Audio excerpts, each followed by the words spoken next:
Of course, we've mentioned several times tonight the 100th meeting between the Zanesville Blue Devils and the Newark Wildcats over at Salzburger Stadium. And we'll first say good morning to Ron Apperson, former Zanesville coach, and one of our guests with us this morning. How are you? Just fine, Alan. Good morning. All ready for the big game? Oh, yeah. We're pumped up and ready to go here. Yeah, been a lot of activity going on in the community this week. You had the quarterback club tribute earlier in the week. Right. That was on Tuesday evening down at Terry's Tavern on Linden Avenue. We had quite a crowd down there, quite a number of former Blue Devil football players plus some fans, and really had a good time. Now, you have already informed me about how the kid from Newark has already stacked it against you here in the studio, because we've also got a former Newark coach and athletic director, Jimmy Allen, who we affectionately knew back in our day as Jimmy Wildcat Allen. So it doesn't get any more Wildcat than that. How's Jim doing today? Well, Alan, great, and I'm glad to see that you're still loyal to the Wildcats, even though you now live in this community. Also, I enjoy the shirt that you have on, which says Newark Wildcat Football. Yeah. And, of course, Ron has one of those on, but unfortunately I don't. All right, it's great to see you well, and we should be a part of this. Ron does say Zanesville. Yeah. It's a pleasure to be here and talk with you, because we go back a long time, back to Mr. Hubble's days when he was teaching us how to behave in front of a microphone and do some things in front of a TV tube also. Back in Newark, we had a television station at the high school, and that was an on-the-air station at that time, and Mr. Hubble was the director of the group there. He was the general manager of the station. Yes. Plus, he did a lot of teaching to the young folks there. Yes, he did. And every week we did Wildcat Den on there. Yes, we did. We had a lot of the guests, the coaches, and so forth. It was fun. All right, let's talk a little bit about this 100th meeting, and maybe get each of you to reflect on each side of the. Why don't we start with Ron? You've got the home field advantage tonight, and George and I were talking earlier this morning. If you scripted this for a Hollywood movie, it wouldn't get any better for a 100th meeting. Newark has the one-game advantage. We've got teams that are coming both off of shutout victories from last week to open the season. And we've got a team that's dominant, which has been Newark. I think has won the last 5 games. So, it's almost ripe for Zanesville to step up on the home field and do something. That's right, Alan. I do want to mention to your listeners out there that I am in a minority here this morning with 3 of you from Wildcat. And this is a Zanesville program now, not Wildcat Den. We want to make that certain here today. But anyway, yes, this is quite a experience at the 100th game coming up. And the quarterback club is celebrating the 100th game and trying to make it something special, and not only trying, but they are. But the records right now, as I understand, is 48 wins for Newark, 47 for Zanesville, and 4 ties. Right. So that you can't get too much closer than that unless we exactly tied. So we plan on remedying that tonight, and the Blue Devils coming out on top. We've had some fantastic games over the years, and I know that this is going to be one of them. All right. And Jim, what do you think? Well, it's always tough playing away from home, and of course in a rivalry as we have with Zanesville, that adds a lot more to it, which, this is one of the great rivalries of high school football. And I've always been proud of our association with Zanesville and the administrators, but not always with the fans. And I want to caution the Newark fans, and as well as your fans too, Ron, let's behave themselves after the game. Although most of the activities that have occurred between the schools have been after basketball games. In the parking lot. And in the parking lot, yeah. If we had time, I could tell you about a situation where a Central hat, the colors are blue and white of Central Junior High, that saved Doris and Harold Prue's wife because our son Phil at that time had a Central hat on. But anyway, it's going to be a great football game tonight, and we hope that the teams perform up to what they're supposed to. If they do, I think Newark will win. All right, I want to talk to you guys a little bit more, but we need to take a little break here. And before we get to the spots, we're going to do Jerry Lerman with your Bonehead of the Day Award on AM 1240. Hello, everybody. Welcome to the Bonehead of the Day Award, where stupidity is a rewarding experience. Two quick items today. City Talk, the publication of Paramount, California, reports that a deputy stopped a man for speeding in a residential neighborhood. The man begged the deputy not to give him a ticket, saying that he was handling an emergency. The deputy asked if the emergency was life-threatening, and the man said, quote, "When my wife finds out I got a ticket, it will be. I guess it's a matter of wife or death." And this, the U.S. Securities and Exchange Commission formed a Public Company Accounting Oversight Board to oversee the accounting profession.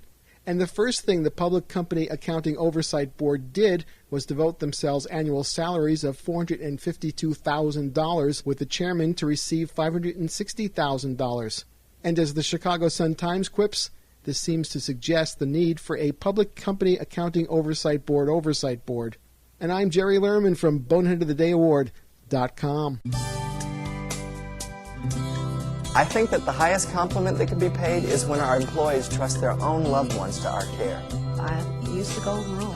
This is how I would like to be treated. This is how I would like my loved one to be treated. And I felt this sense at the Beckett House. And so when it came time for my dad to be placed somewhere, I knew this was the place for him to be. The 59th Annual Millersport Lions Club Sweet Corn Festival is irresistible fun for the whole family. Enjoy great food, rides, and free entertainment for your $5 parking fee. For showtimes and dates, log on to www.sweetcornfest.com or call 740-246-5680. The Millersport Sweet Corn Festival runs August 31st through September 3rd. Millersport is located 35 miles west of Zanesville on State Route 204. It's irresistible. Duty, honor, country. These three words define who we are. Duty, friends and neighbors united for the common good, in service to others, and for the benefit of all. Honor, the deep-rooted faith that selfless dedication to a noble cause is right, just, and good. Country, a solemn vow volunteered to support our nation's people during desperate times. Mercy in the midst of nature's wrath. Hope when all seems lost. Duty, honor, country. We're the Army National Guard. Call 1-800-GO-GUARD. That's 1-800-GO-GUARD. In the Army National Guard, you can. Sponsored by the Ohio National Guard. Aired by the Ohio Association of Broadcasters and this station. And good morning to you. It's 13 minutes in front of 9 o'clock. We're visiting with a couple of former coaches, Ron Apperson from Zanesville and Jimmy Allen from Newark, as we're talking about the 100th meeting between Zanesville and Newark, a big rivalry. And I know you mentioned earlier, Jim, that this is one of the biggest in Ohio high school football. And, you know, to me, when I was growing up, that was it. It was Ohio State, Michigan in college. It was the Browns and the Steelers in pros. But it was always Newark and Zanesville that we talked about in high school. Well, I don't think it has changed a bit. Only I think the people involved have changed, and I think some of the fact that the Central Ohio League is not involved has a lot to do with it also. Yeah, I know. I hear that a lot from other fans and people around the community. I wish it was still the last game of the season, and that is probably the only thing that's a missing link from this. Yes, I agree to that. Excuse me, go ahead. Go ahead. It's unfortunate that the league has dissolved, but the size of schools and communities, something had to be done, and unfortunately it was done. And it seemed like for many years that this was a game that like Ohio State, Michigan so often determines at least one team whether they make a championship or not. That was true of this when the COL was around. It was almost always at least one of the two teams. That's right, until Upper didn't come along. Yeah. That kind of changes the format a little bit to that. I'd like to get each of you to, because you've both been involved firsthand in this rivalry, to maybe remember one of the games that sticks out in your mind from your days with the rivalry. Well, I might say, Alan, before we get into that in order to have a great rivalry, you have to have two teams that are good teams and who want to play one another. Absolutely. A rivalry is between two great communities and two great teams, and that's what we have here in Newark. And you can talk a lot about we don't like them because they're the other team, but I think we're proving right here what it's really about. There's a lot of respect between the two teams, and that's a lot of what makes a good rivalry as well. And that's why Jimmy's here. Jimmy and I are the best of friends, and we have been for years, and many of the coaches up there were friends. But during the week of the game, fierce competition. We're ready to go. Absolutely. And then after it's over, we have fierce friendship. And we'd like for people to know that. We're not enemies all year round. But we've had many great games. I know, and let me mention George Vlairboom. George Vlairboom, 1946, was the head football coach first year here in Zanesville. He came from Newark. And he was a coach in Newark before he come to Zanesville in 1945. So when he came and took over the head job here at Zanesville, he added a lot of luster to the game, because you can imagine a guy that coached in Newark came to Zanesville, who he wanted to beat. So he added some luster to that and a little impetus to the rivalry that we've had, and that's carried on for 60 years. And I think Jimmy and I, this is the 100th game. Jimmy and I have almost been here for all of them, but not quite. But we can cover back 60 years anyway. That's when I started. But George Vlairboom was very instrumental in providing a lot of fire to this rivalry. And Jimmy Allen is another one that provided a lot of fire from this rivalry. But Jimmy, and I want to say something about him while he's here, he did coach the Newark Wildcats in our first football game at John D. Salzburger Memorial Stadium, and which the Wildcats won in a very fierce contest, hotly contested. And that was the beginning of John D. Salzburger Stadium. I think we beat him the next year then. But anyway, during the competition over the years, different schools have had different runs. Newark's had a run on us where they'd win 4 or 5, which is the case right now. Right. They've got a run going right now. Zanesville has had some nice runs of 4 and 5 game wins also, and that dictates the evenness of the matches right now. And I know during the 90s, Zanesville had a 4 or 5 game run. Now it's Newark's turn, but it's our turn tonight to stop that run. You know, when a team gets a run on you, like whether it's in the game or in various seasons, you got to stop the run in order to get going on the right track again. And that's what we're going to do against you guys tonight. But we had a fog game down in the old municipal stadium. Now, some of your older viewers, your senior citizens, would probably remember this, and this was back in the 50s. And when we played at Municipal Stadium, the Licking River going through there at certain atmospheric conditions would create a fog. And the fog would be dense, from very dense to light. Well, this Newark game night, the fog was so dense that you could not see the players on the field, even if you were standing along the sideline. And Jimmy remembers this. And that was a memorable game, and I can't remember who won the game. Oh, we did. Oh, the Wildcats did. Jimmy just reminded me about when you that. win, you remember. When you lose, you forget. We don't want to talk about the losses. Jimmy can talk about the Newark wins, and I'll talk about the Zanesville wins. But we've had many great games with Newark naturally, and it came down most of the time to the league championships. Yeah. But one that's in my mind is naturally a couple two games that I can recall that during the 70s when I was the head football coach at Zanesville High School, and the players that we had really rose to the occasion and won a couple big games.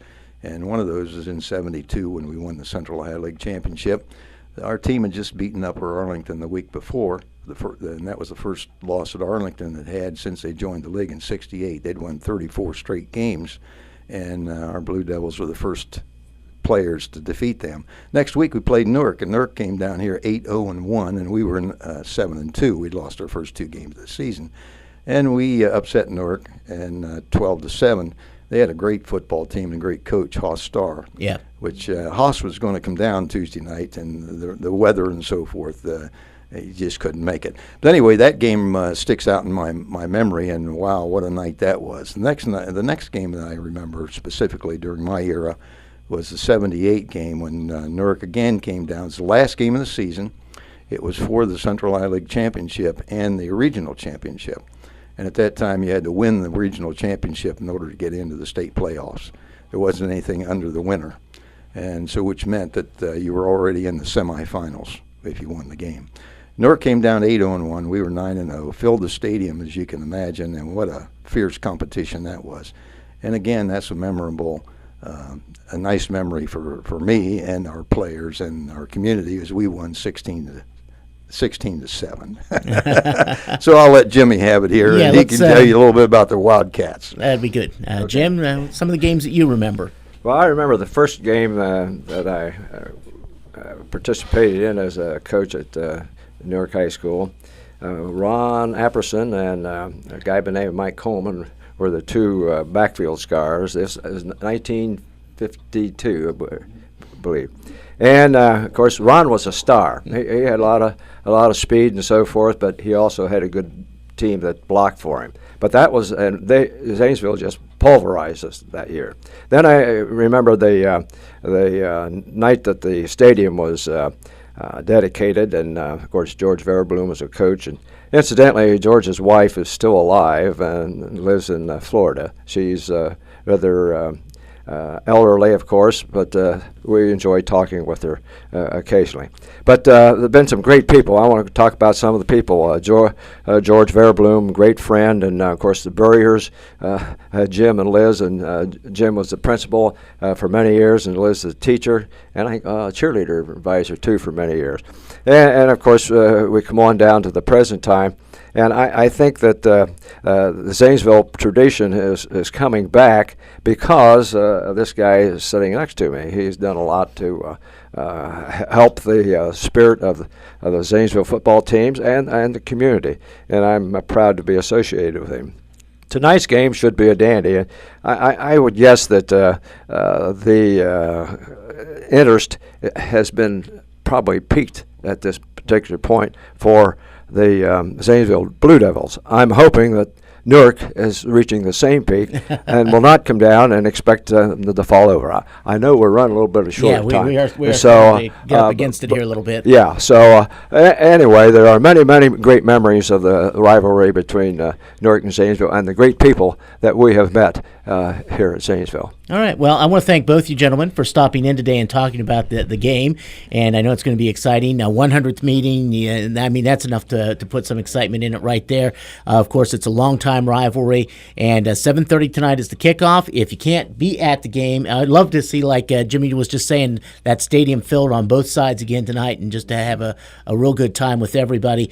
But if you can't make it to the game, of course, we'll be broadcasting it right here on AM 1240. Our pregame starts at about 7 o'clock, and then stick around for all the action right here on AM 1240. Also, don't forget tomorrow, the Ohio State Buckeyes. We've got them as they open up their season against the Miami Redhawks. So that game starts 11 o'clock tomorrow morning with pregame. The voice of the Buckeyes, Paul Keels, along with former Buckeye greats Jim Lachey and Jim Carsados. Again, thanks to Ron Apperson and Jimmy Allen for stopping by this morning. You're listening to The Voice, AM 1240, and good luck to both teams, although you know who I'm pulling for.